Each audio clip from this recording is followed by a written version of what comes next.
In 2018, Adam Robinson spent $1 million developing a product that was completely ignored when he pitched it at a trade show. The next day, he just scrapped his plan and pitched a different idea that went on to break $2 million in annual recurring revenue in just a few months. But what changed and how did he do it? So in this video, you will learn the unique LinkedIn strategy Adam used to get paying users, the secret to building an audience that buys anything you sell, and Adam's playbook for scaling to 10 million without taking on VC funding. But first, I need to know one thing. Your company, RB2B, went literally from, $5,000 to, I think you are at 175,000 a month, monthly recurring revenue in literally like 5 months, 4 or 5 months.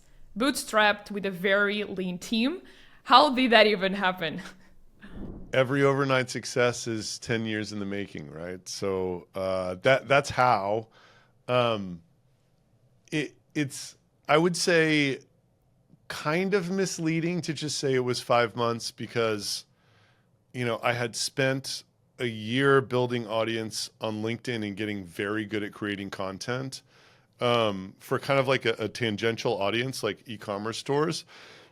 And then I pivoted the content to B2B revenue leaders who buy this product in Labor Day of last year. And then over a 7-month period, I was posting about my problems in B2B, problems related to what our B2B solves. We were like soliciting a ton of discovery calls with relevant people. We were getting a super lightweight version of our product that had no website, no billing, no nothing in people's hands to experiment with and give us feedback. And then by the time we actually built a website and made it live on March 1st, we'd had 300 conversations. We had a 2,000 person wait list. We had, hundreds of people who already said that I want to buy this or like whatever. So it was kind of like there was all of this pent up demand, and then we turned it on and the pricing was a little bit wrong. So like we got a ton of signups, but no one actually bought for the first 6 weeks. And then we changed pricing, and then that's when it really started taking off. Yeah. Would you make it like a part of building, of scaling from 0 to 10 million bootstrap, like building your founder brand? Like, would it be part of the playbook for getting there? I think, more and more, I'm thinking that it's like getting close to a requirement. I was on this panel with Dave Gerhardt and 3 other people. 2 of them were these women who are founders.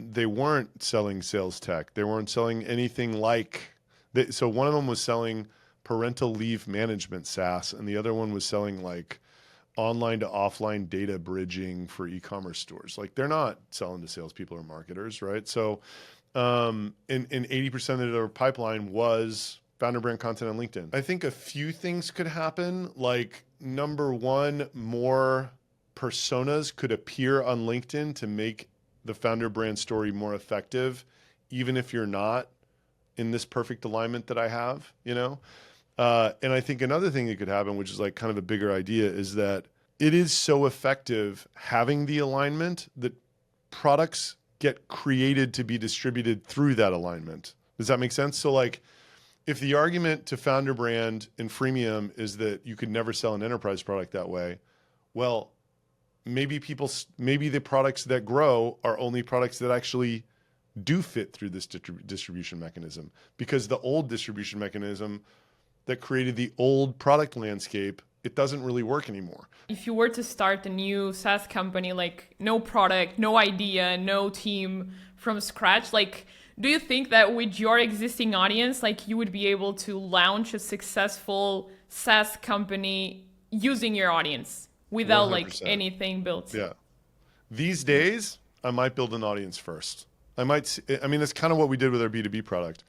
We tried to figure out if we can make content for these people first. And then when it was like a resounding yes, it's like, okay, cool. Well, let's build a product now. Nothing is more effective at distribution than someone who has a tribe.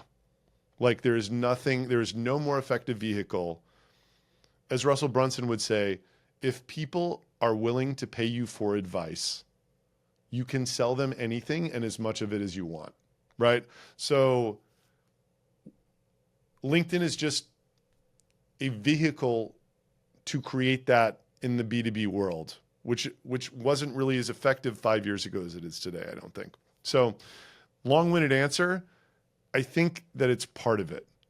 It just allows you to be so much more efficient in your go-to-market than any other way that's ever been. Because what would you do before?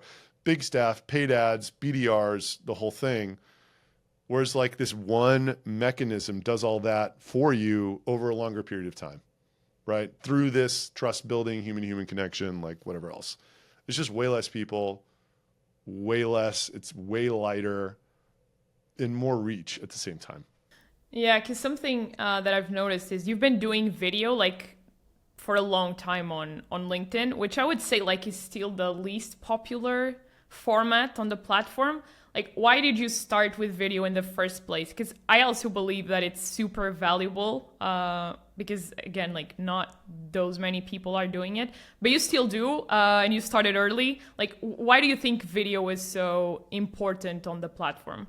So I think that the connection to somebody is so much deeper if you see and hear them speak and you know their mannerisms.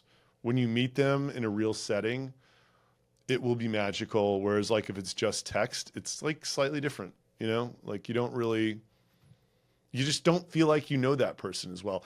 I think video, if you can get people watching every day, every week, whatever, like you are making them feel over time like they're your best friend. And you can maybe do that with text, but it's like, it's a different level of connection with video. I don't think as human beings, we are able to resist that level of connection, right? It's like, why does talking head work in the news? Why are there preachers? Why are there DJs, right? It's like the same idea. It's like when you're focused on an individual and and your attention's just, you listen to them talk about anything intelligent, like it will raise your status and make you feel closer to them in your head. So we're talking like about winning a customer, winning a user, making them stay, right, is another battle, meaning like churn that all SaaS companies deal with.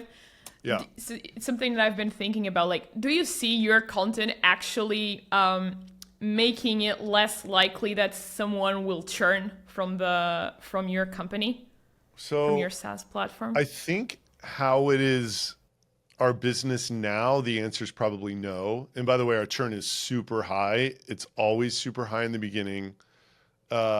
Even when we work on eliminating churn reasons through product and sales motion and all that, it will still be very high because of the product category we were in and the buyer persona we're selling to.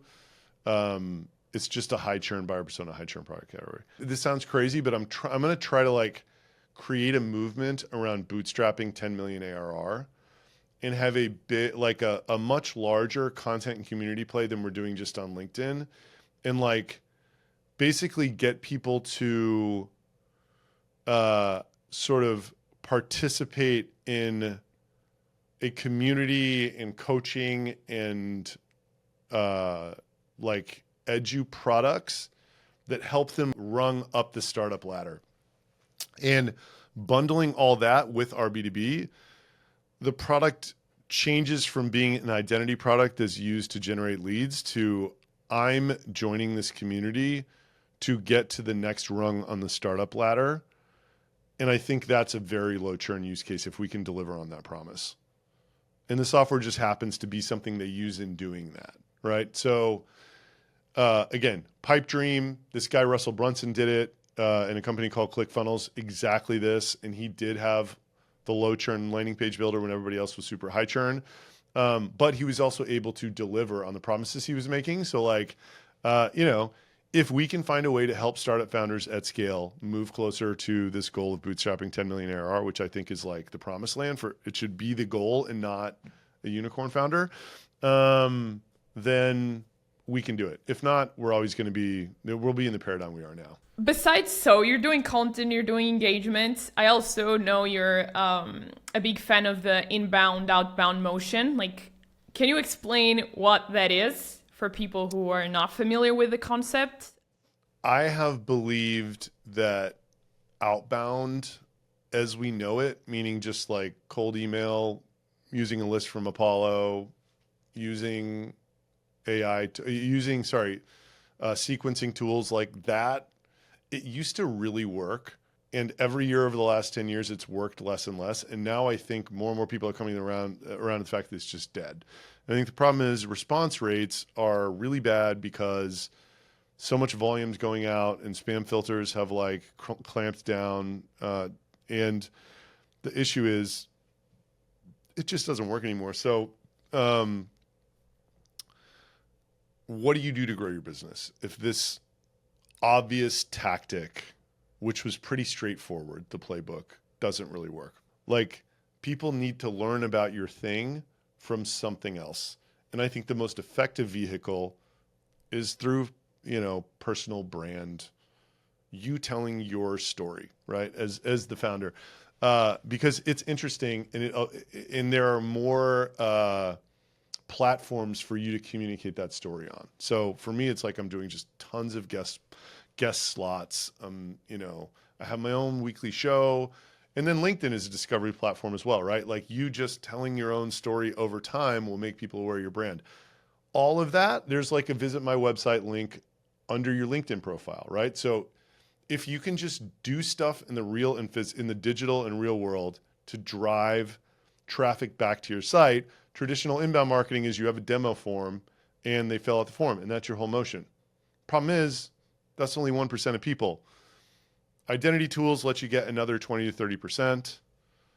You should have, instead of a lot of people sitting there pushing, it's like you should have one person going out in the real world to create these site visits, and then a hustler going after these people who demonstrate signal and trying to bring them back in to either visit your site and fill out a form themselves, capture the demand on outbound email that they're doing. Maybe it's automated, maybe it's a person, I don't know, but like, it's a super focused person on the very bottom of the funnel that is dealing with, very strong, intense signals and selling that way. So that's inbound led outbound. I think it is different than just the HubSpot style inbound, because they were just doing SEO that ultimately didn't create the demand either. Like, someone heard about it somewhere, searched for it, and then fill out a form on their own. Like, there's some parts of this that are very different than that. There's like the ultimate demand creation in the beginning, and then... Check out the links in the description to follow Adam. And if you want to see how Alex Hormozi uses marketing tricks to get people into buying, you definitely don't want to miss this video. It can completely blow up your marketing in a good way.